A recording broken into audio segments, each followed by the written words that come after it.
ನನ್ನಿಂದ ಮನೇಲಿ ಜಗಳ ಆಗ್ತಿದೆ ಅಂತ ಗೊತ್ತಾಯ್ತು. ಬೇಜಾರಾಯ್ತು. ಅದಕ್ಕೆ ಮನೆಯಿಂದ ಆಚೆ ಹೋಗಿದೆ.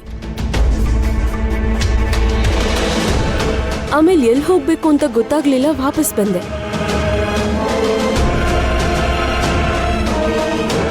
ನಾನು ಆಚೆ ಹೋದಾಗ್ಲೂ ಯಾರೂ ನನ್ನ ನೋಡ್ಲಿಲ್ಲ, ಮತ್ತೆ ವಾಪಸ್ ಬಂದಾಗ್ಲೂ ಯಾರೂ ನೋಡ್ಲಿಲ್ಲ. ತಿಂಡಿ ತಿಂದಿಲ್ಲ, ಕಾಫಿ ನೀರು ಏನೂ ಕುಡ್ದಿಲ್ಲ.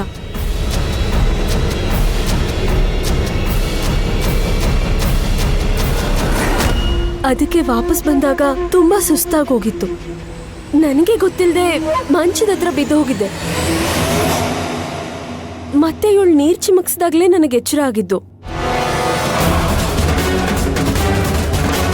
ನಾವು ಹುಡುಕ್ದಾಗ ನಿಮ್ ಲಗೇಜ್ ಕೂಡ ಇರ್ಲಿಲ್ಲ ಅಲ್ವಾ?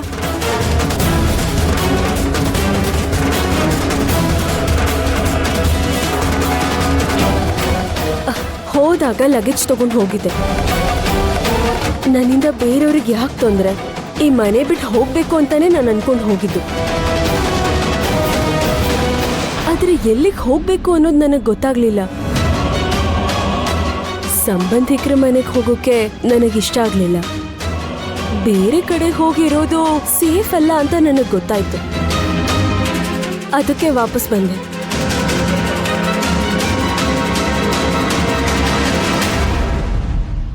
ಎಲ್ಲಿಗೆ ಹೋಗ್ಬೇಕಂದ್ರು ಹೇಳ್ಬಿಟ್ಟು ಹೋಗ್ಬೇಕಲ್ವಾ? ನಾನೇ ಕಳ್ಸ್ಕೊಡ್ತಿದ್ದೆ. ನೀನ್ ಹೀಗೆಲ್ಲ ಹೋಗಿದ್ದಕ್ಕೆ ನಿನ್ನ ನಾವೇ ಗಲಾಟೆ ಮಾಡಿ ಹಿಂಸೆ ಕೊಟ್ಟು ಇಲ್ಲಿಂದ ಓಡ್ಸಿದೀವಿ ಅಂತ ನಿನ್ ಕಡೆಯವರು ತಿಳ್ಕೊಂಡಿದ್ದಾರೆ.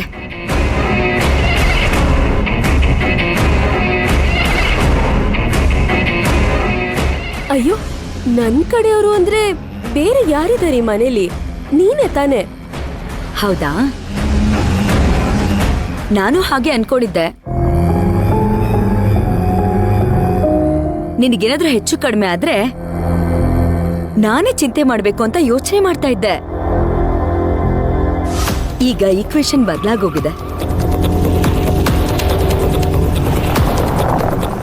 ನನಗಿಂತ ಜಾಸ್ತಿ ನಿನ್ ಮೇಲೆ ಅಕ್ಕರೆ, ಪ್ರೀತಿ, ವಿಶ್ವಾಸ ಇರೋರು ಈ ಮನೇಲಿದ್ದಾರೆ.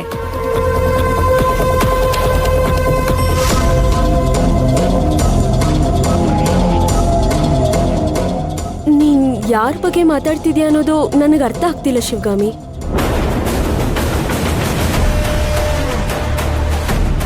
ಇನ್ಯಾರ ಬಗ್ಗೆ? ನನ್ನ ಬಗ್ಗೆನೇ ಹೇಳ್ತಾ ಇರೋದು. ನೀವು ಮನೇಲಿ ಇಲ್ದೇ ಇದ್ದಾಗ ಯಾರು ಅವ್ರನ್ನ ಆಚೆ ಕಳಿಸಿದ್ದು ಅಂತ ಗಲಾಟೆ ಮಾಡಿದೆ. 24 ಗಂಟೆ ಒಳಗಡೆ ಹಾರಿಕಾ ಮನೆಗೆ ಬಂದಿಲ್ಲ ಅಂತಂದರೆ ಒಂದು ದೊಡ್ಡ ಅನಾಹುತ ಆಗುತ್ತೆ ಅಂತ ಹೇಳಿದೆ. ಅದಕ್ಕೆ ಇಷ್ಟೆಲ್ಲ ಹೇಳ್ತಾ ಇದ್ದಾರೆ.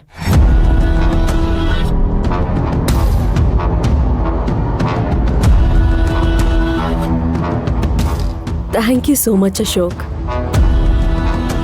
ನಾನು ಈ ಮನೇಲಿ ಇಲ್ಲ ಅಂದ ತಕ್ಷಣ ನಂಗೇನಾಯ್ತು ಏನು ಅನ್ನೋ ಕಾಳಜಿ ಇದೆಯಲ್ಲ. Thank you so much for that. ಅಂದ್ರೆ ನಮಗೆಲ್ಲ ಕಾಳಜಿ ಇಲ್ಲ ಅಂತನಾ? ಹಾಗೆಲ್ಲ ನಾನು ಹೇಳಲಿಲ್ಲ ಕಣೆ. ನೀ ನನ್ನ ಕ್ಲೋಸ್ ಫ್ರೆಂಡ್ ತಾನೆ. ನನ್ನ ಬಗ್ಗೆ ಯೋಚನೆ, ಕಾಳಜಿ ನಿನಗಿರ್ಲೇಬೇಕು. ಅವ್ರಿಗೂ ಇದೆಯಲ್ಲ, ಅದನ್ನ ಹೇಳ್ದೆ ಅಷ್ಟೆ.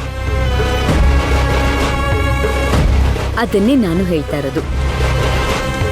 ನಿನ್ ಬಗ್ಗೆ ನಾನ್ ಚಿಂತೆ ಮಾಡ್ಬೇಕು, ಅಕ್ರೆ ತೋರಿಸ್ಬೇಕು. ಯಾಕಂದ್ರೆ ನಿನ್ ನನ್ ಫ್ರೆಂಡು ಅಲ್ವಾ?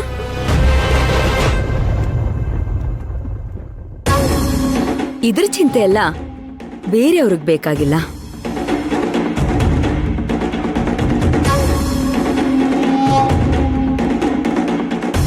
ನನ್ನಿಂದ ಏನಾದರೂ ಮಿಸ್ಅಂಡರ್ಸ್ಟ್ಯಾಂಡಿಂಗ್ ಆಗಿದ್ರೆ ಐ ಆಮ್ ಸೋ ಸಾರಿ. ಬೇರೆಯವ್ರ ಮನೆಗೆ ಬಂದಾಗ ಯಾರ ಹತ್ರ ಹೇಗೆ ನಡ್ಕೋಬೇಕು ಅಂತ ಗೊತ್ತಿರಬೇಕಲ್ಲಮ್ಮ. ಶಿವಕುಮಾರ್, ಹಾರಿಕಾ ಕರೆಕ್ಟಾಗೇ ಇದ್ದಾರೆ. ಏನೋ ಅಪರಾಧಿ ಥರ ಎಲ್ಲರ ಮುಂದೆ ನಿಲ್ಲಿಸ್ಕೊಂಡು ಪ್ರಶ್ನೆ ಕೇಳೋ ಅವಶ್ಯಕತೆ ಇಲ್ಲ. Sorry sir.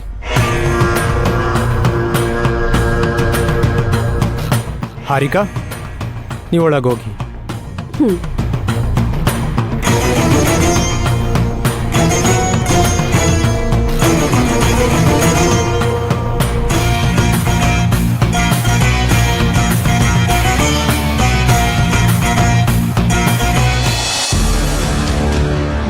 ಇವಾಗೇನು ನೀವು ನಮ್ಮಿಬ್ರು ಮಧ್ಯೆ ಸಂಧಾನ ಮಾಡಕ್ ಬಂದಿದ್ದೀರಾ? ನಮಗೆ ಅನ್ನ ಕೊಟ್ಟ ದಣಿಗಳ ಮನೆ ಇದೆ, ಅವ್ರು ಕ್ಷೇಮವಾಗಿರ್ಬೇಕು ಅನ್ನೋದು ನಮ್ಮ ಆಸೆ. ಓ, ಅದಕ್ಕೆ ನಮ್ಮ ಕೈಲಾದ ಅಳಿದ ಸೇವೆ ಮಾಡ್ತಾ ಇದ್ದೀವಿ. ಅದನ್ನ ನೀವು ಬಕೆಟ್ ಅಂತನಾದರೂ ಹೇಳಿ, ಚಮಚ ಅಂತನಾದರೂ ಹೇಳಿ, ನಮ್ಮ ಮನಸ್ಸಾಕ್ಷಿ ಗೊತ್ತು ಸರ್ ನಾವೇನು ಮಾಡ್ತಾ ಇದ್ದೀವಿ ಅಂತ. ಅಂದ್ರೆ ನಿಮ್ ಪ್ರಕಾರ ದಿಕ್ಕು ದೆಸೆ ಇಲ್ದಿರೋ ಅಮಾಯಕ ಹೆಣ್ಣನ್ನ ಮನೆಯಿಂದ ಆಚೆ ಹಾಕಿದ್ರೆ ಸರಿನಾ? ಅದೊಳ್ಳೆ ಕೆಲ್ಸನಾ? ನಿಮ್ಮ ಮಾತು ನೋಡಿದ್ರೆ ನಿಮಗೆ ಮೇಡಮ್ಗಿಂತ ಆ ಹುಡುಗಿ ಮೇಲೇ ಒಲವು ಜಾಸ್ತಿ ಇರೋ ಆಗಿದೆ. 100% ರೈಟ್ ಶಿವಕುಮಾರ್. ಅದ್ರಲ್ಲೇನ್ ನಾಚಿಕೆ?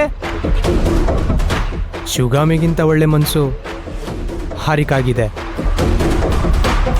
ಜೊತೆಲಿರೋರ್ಗೇನಾದ್ರೂ ತೊಂದರೆ ಆಗಿದೆ ಅಂತಂದ್ರೆ ಅದು ತನ್ಗೆ ಆಗಿದೆ ಅಂತ ಭಾವಿಸ್ತಾರೆ. ಅವ್ರ ಶಕ್ತಿನ ಮೀರಿ ಸಹಾಯ ಮಾಡ್ತಾರೆ. ನೋವಲ್ಲಿರೋರ್ಗೆ ಟೈಮ್ ಕೊಡ್ತಾರೆ. ನೋವು ಅಂತ ಬಂದ್ರೆ ಸಮಾಧಾನ ಮಾಡ್ತಾರೆ. ಅವ್ರ ಜೊತೆಲಿದ್ದಾಗ ನೋವು ನೋವಾಗಿರಲ್ಲ, ಅದೊಂಥರ ಮಧುರ ಯಾತನೆ ಆಗಿರುತ್ತೆ. ಅಂದರೆ ಮೇಡಮ್ ನಿಮ್ಮ ಕಷ್ಟಕಾಲದಲ್ಲಿ ಜೊತೆಲಿರ್ಲಿಲ್ವಾ ಸರ್? ನೋಡಿ ಶಿವಕುಮಾರ್, ಮಾತಿಗೆ ಮಾತು ಬೆಳೆಸ್ತಾ ಇದ್ರೆ ಮಾತು ಮುಗಿಯಲ್ಲ. ಶಿವಕುಮಾರ್ ಹೀಗೆ ಹೇಳ್ದೆ ಅಂತ ಇದೇ ಥರ ಹೇಳ್ದೆ ಅಂತ ಹೋಗಿ ನಿಮ್ಮ ಮೇಡಮ್ ಹೇಳಿ. ಶಿವಕುಮಾರ್ ಶಿವಕುಮಾರ್ ಶಿವಕುಮಾರ್, ದುಡ್ಡಿಂದ ವ್ಯಕ್ತಿನ ತಗೋಬೋದು, ವ್ಯಕ್ತಿತ್ವನಲ್ಲ. ಪುಸ್ತಕ ತಗೋಬೋದು ಶಿವಕುಮಾರ್, ವಿದ್ಯೆನ ತಗೊಳಕ್ಕಾಗುತ್ತಾ ನೀವೇ ಹೇಳಿ.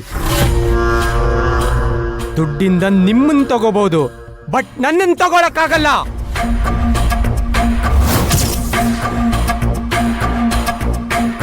ಸರ್ ಒಂದು ಮಾತು ಹೇಳ್ತೀನಿ, ತಪ್ಪು ತಿಳ್ಕೊಬೇಡಿ. ನಿಮ್ಮನ್ನು ನೋಡಿದ್ರೆ ಗಿಣಿ ನೆನಪಾಗತ್ತೆ ಸರ್. ಆ? ಯಾರೋ ಹೇಳ್ಕೊಟ್ಟಿರೋ ಮಾತನ್ನ ನನ್ನ ಮುಂದೆ ಮಾತಾಡ್ತಾ ಇದ್ದೀರಾ ನೀವು.